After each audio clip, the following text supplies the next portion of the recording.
Hello friends, आज हम लोग 12th क्लास के पॉलिटिकल साइंस के पहला चैप्टर राष्ट्र निर्माण की चुनौतियां को शुरू करने जा रहे हैं। देखिए दोस्तों, जब भी कोई देश आज़ाद होता है तो उन्हें नए राष्ट्र बनाने की आवश्यकता पड़ती है और उस नए राष्ट्र को बनाने के लिए कई किस्म की समस्याओं का सामना भी करना पड़ता है और उन समस्याओं से निपटने के लिए उस देश का लीडर अनेक तरीकों का इस्तेमाल करते हैं। आज हम लोग इस चैप्टर में जिस नए राष्ट्र के निर्माण की बात की जा रही है वह देश भारत है। ठीक है फ्रेंड्स, तो चलिए स्टार्ट करते हैं। नए राष्ट्र की चुनौतियां। 1947 के 14-15 अगस्त की मध्य रात्रि को भारत आज़ाद हुआ। देखिए दोस्तों, 1947 के 14-15 अगस्त को भारत मध्य रात्रि को आज़ाद हुआ था। स्वतंत्र भारत के प्रथम प्रधानमंत्री पंडित जवाहरलाल नेहरू ने इस रात संविधान सभा को एक विशेष सत्र से संबोधित कर रहे थे और इसी रात को भारत के पहला प्रधानमंत्री संविधान सभा को संबोधित कर रहे थे।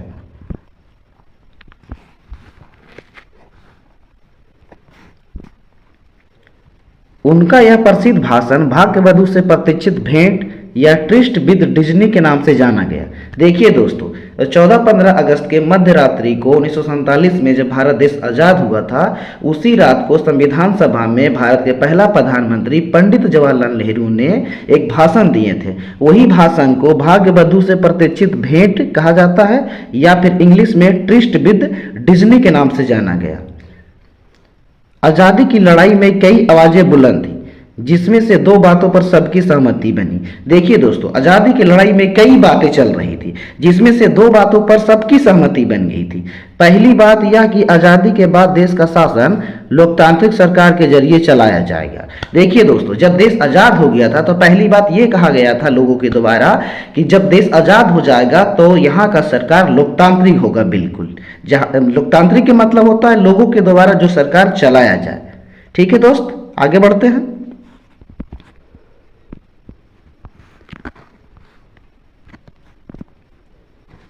और दूसरी यह कि सरकार सबके भले के लिए काम करेगी। देखिए दोस्तों, पहली बात क्या था कि जब देश आज़ाद हो जाएगा तो सरकार लोकतांत्रिक होगा, लोगों की भलाई के लिए जो काम करते हैं, लोगों के लिए काम करेंगे, उनको हम लोग लोकतांत्रिक सरकार कहते हैं। और दूसरी यह कि सबके भले के लिए वह सरकार काम करेगी। ठीक है, इस शासन में गरीबों और कमजोरों को खास ख्याल रखा जाएगा। इसमें एक और खास बात है कि इसमें यह भी कहा गया था कि इस देश में गरीबों और कमजोर का सबसे ज्यादा ख्याल रखा जाएगा। यह कोई आसान काम नहीं था। यह भी सही है कि यह कोई आसान काम नहीं था कि गरीबों और कमजोरों का खास ख्याल रखा जाएगा, तो यह काम सिर्फ बोलने से हो जाएगा। नहीं, यह काम बहुत कठिन था और इसको करना आसान नहीं था।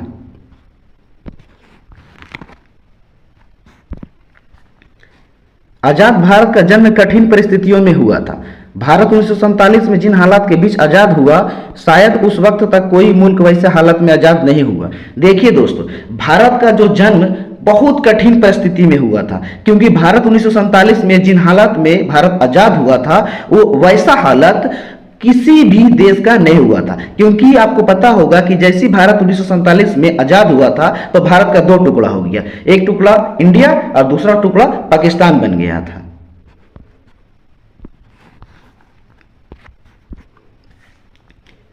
आजादी मिली लेकिन देश के बंटवारे के साथ। 1947 का साल हिंसा और विस्थापन की तबाही का साल था।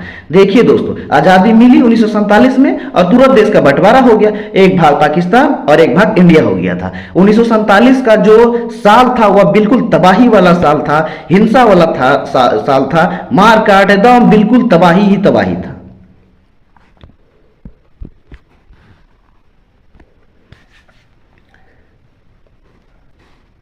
तीन चुनौतियां मुख्य तौर पर भारत के सामने तीन तरह की चुनौतियां थी।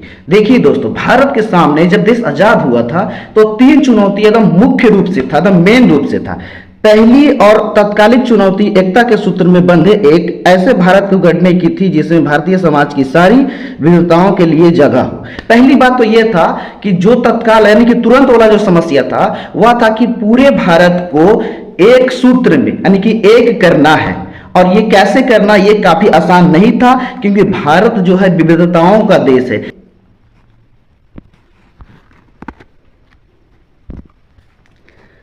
यहाँ पे अलग अलग बोली बोलने वाले लोग थे, उनकी संस्कृति अलग थी, वे अलग अलग धर्मों के अनुयायी थे। उस वक्त का सबसे तीखा और चुभता हुआ एक सवाल यह भी था कि भारत की क्षेत्रीय अखंडता को कैसे हासिल किया जाए। देखिए दोस्तों, उस समय एक समस्या यहाँ ऐसे था, पहला समस्या तो यही था हम लोगों की, भारत को एक सूत्र में कैसे बांधा जाए, सबको एक कैसे किया जाए, क्योंकि यहाँ पे अलग अलग बोली बोलने वाले लोग रहा करते थे, अलग अलग संस्कृति के लोग रहते थे, अलग अलग धर्म के लोग रहते थे।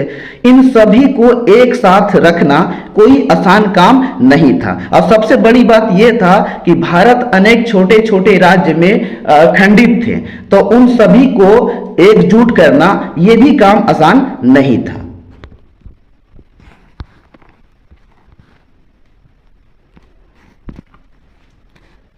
दूसरी चुनौती लोकतंत्र को कायम करने की थी। आप जानते हैं कि संविधान में मौलिक अधिकारों की गारंटी दी गई है और हर नागरिकों को मतदान करने का अधिकार दिया गया है। देखिए दोस्तों, दूसरी चुनौती भारत के सामने उस समय यह था कि इसको लोकतंत्र को भी कायम रखना है। और जैसे कि आपको पता है कि संविधान में मौलिक अधिकार दिया गया है और इस मौलिक अधिकार के तहत भारत के हर एक नागरिक को मतदान करने का अधिकार दिया गया है।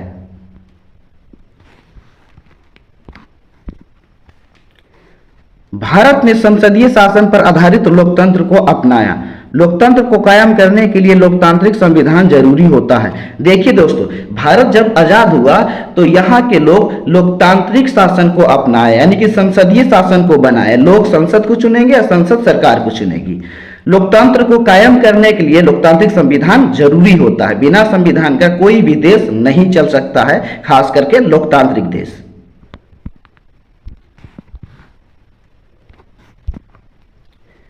चुनौती यह भी थी कि संविधान से मेल खाते लोकतांत्रिक व्यवहार बर्ताव चलन में आए। देखिए दोस्तों, संविधान जब किसी भी देश में लागू होता है तो उस देश का यह भी समस्या होता है, क्या भारत देश में यह संविधान सही ढंग से काम कर पाएगा? जो संविधान में बातें लिखा गया है, क्या वास्तविक में उस तरह से हमारे देश में काम चल रहे हैं?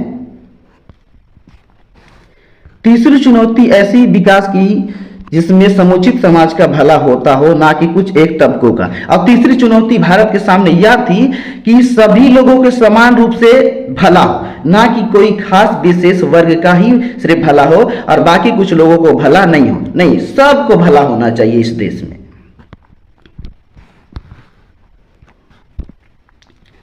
इस मोर्चे पर भी संविधान में यह बात साफ कर दी गई थी कि सबके साथ समानता का बर्ताव किया जाए और सामाजिक रूप से वंचित तबकों का धार्मिक, सांस्कृतिक, अल्पसंख्यक समुदाय को विशेष सुरक्षा दी जाए।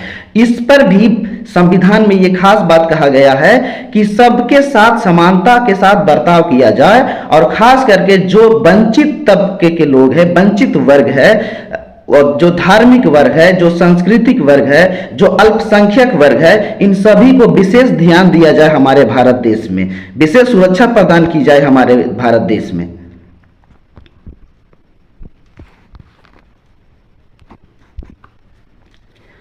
अब असली चुनौती आर्थिक विकास तथा गरीबी के खात्मे के लिए कारगर नीतियों को तैयार करने की थी। और अंतिम जो चुनौती भारत के सामने ये था, क्योंकि उस समय जब भारत देश आजाद हुआ था तो आर्थिक बहुत ज्यादा कमजोर था और उस आर्थिक को आगे बढ़ाना, गरीबी को खत्म करना, इन सभी के लिए कई नीतियों की तैयारी करनी थी हमारे देश के सामने। महात्मा गांधी 14 अगस्त 1947 कलकत्ता। देखिए दोस्तों, 14 अगस्त 1947 को महात्मा गांधी कलकत्ता में थे और उनके मन में एक थॉट चल रहे थे, एक विचार चल रहे थे, कल हम अंग्रेजी राज की गुलामी से आजाद हो जाएंगे, लेकिन आधी रात को भारत का बंटवारा भी होगा। गांधी जी को इस बात का सबसे ज्यादा दुख था कि कल यानी कि 15 अगस्त 1947 को हम लोग आजाद हो जाएंगे। ये खुशी की बात है, लेकिन दुख की बात यह है कि हम लोग का 2 हिस्सों में भारत का टुकड़ा हो जाएगा। इसके लिए काफी दुख थे महात्मा गांधी जी को। इसलिए कल का दिन हमारे लिए खुशी का दिन होगा और गम का भी। और उसके मन में यह भी चल रहे थे कि 15 अगस्त 1947 को एक तो हम लोग को आजादी मिलने की खुशी होगी और दूसरे कि भारत देश का 2 टुकड़ा हो जाएगा, इसका गम भी था।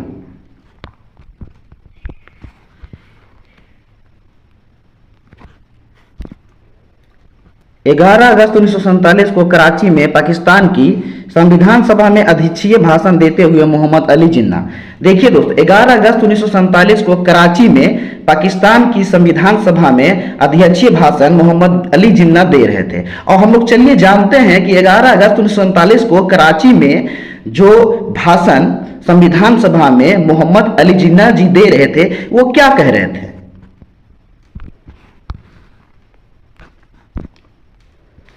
हमें बहुसंख्यक और अल्पसंख्यक समुदायों की इन जटिलताओं को दूर करने की भावना से काम करना चाहिए।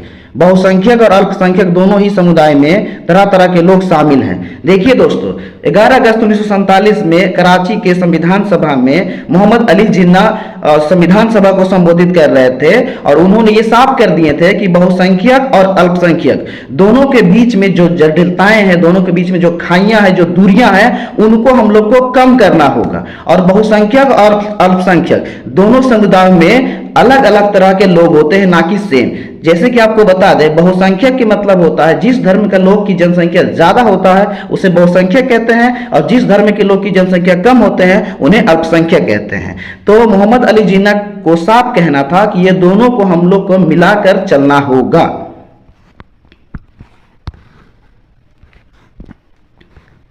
अगर मुसलमान पठान, पंजाबी, सिया और सुन्नी में आदि में बटे तो हिंदू भी ब्राह्मण, वैष्णव, खत्री तथा बंगाली, मद्रासी आदि में बटे हुए हैं। देखिए दोस्तों मोहम्मद अली जिन्ना ने साफ कर दिए थे कि जिस तरह से मुसलमान पठान, पंजाबी, सिया, सुन्नी आदि में बटे हुए हैं उसी तरह से हिंदू भी ब्राह्मण, वैष्णव, खत्री, बंगाली आदि समुदाय में भी बटे हुए हैं।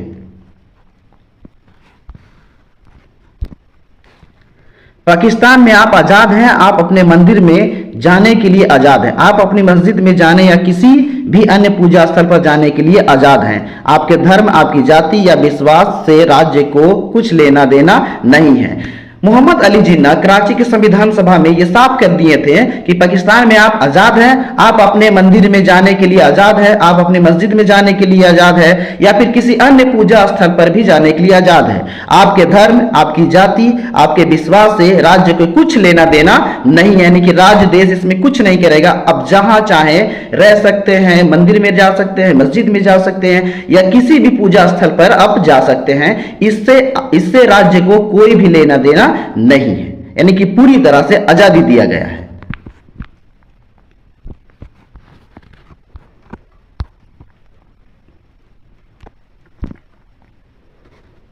जवाहरलाल नेहरू मुख्यमंत्रियों को एक पत्र में 15 अक्टूबर 1947। देखिए दोस्तों पंडित जवाहरलाल नेहरू जो कि भारत देश का पहला प्रधानमंत्री बने थे, उन्होंने मुख्यमंत्रियों को एक पत्र लिखे थे 15 अक्टूबर 1947 को। चलिए इसके बारे में हम लोग समझते हैं कि 15 अक्टूबर 1947 को जो भारत का पहला प्रधानमंत्री पंडित जवाहरलाल नेहरू भारत के मुख्यमंत्रियों को पत्र लिखे थे। क्यों लिखे थे इनको हम लोग समझते हैं।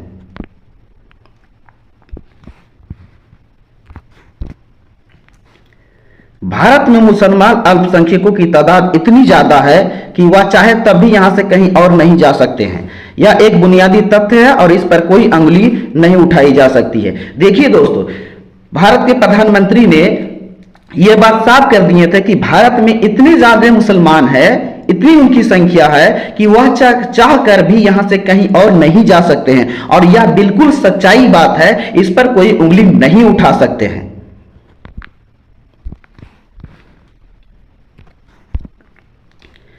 पाकिस्तान चाहे जितना उकसा दे या वहां के गैर मुस्लिमों को अपमान भय के चाहे जितने भी घूंट पीने पड़े, हमें अपने अल्पसंख्यकों के साथ सभ्यता और शालीनता के साथ पेश आना है। देखिए दोस्तों भारत के पहला प्रधानमंत्री ये साफ कर दिए थे उस समय कि पाकिस्तान में वहां के अल्पसंख्यकों को कितनों भी अत्याचार करे, मजबूर करे, हमें अपने देश में अल्पसंख्यकों के साथ में सभ्यता और शालीनता के साथ व्यवहार करना चाहिए। कहने का मतलब हो गया कि पाकिस्तान में जो अल्पसंख्यक है, मतलब कि धर्म के आधार पर जिनकी जनसंख्या कम है, उन पर जितना भी अत्याचार कर ले, लेकिन हम लोग अपने देश में धर्म के आधार पर जिनकी जनसंख्या कम है उसके साथ में हम लोग अच्छा व्यवहार करेंगे।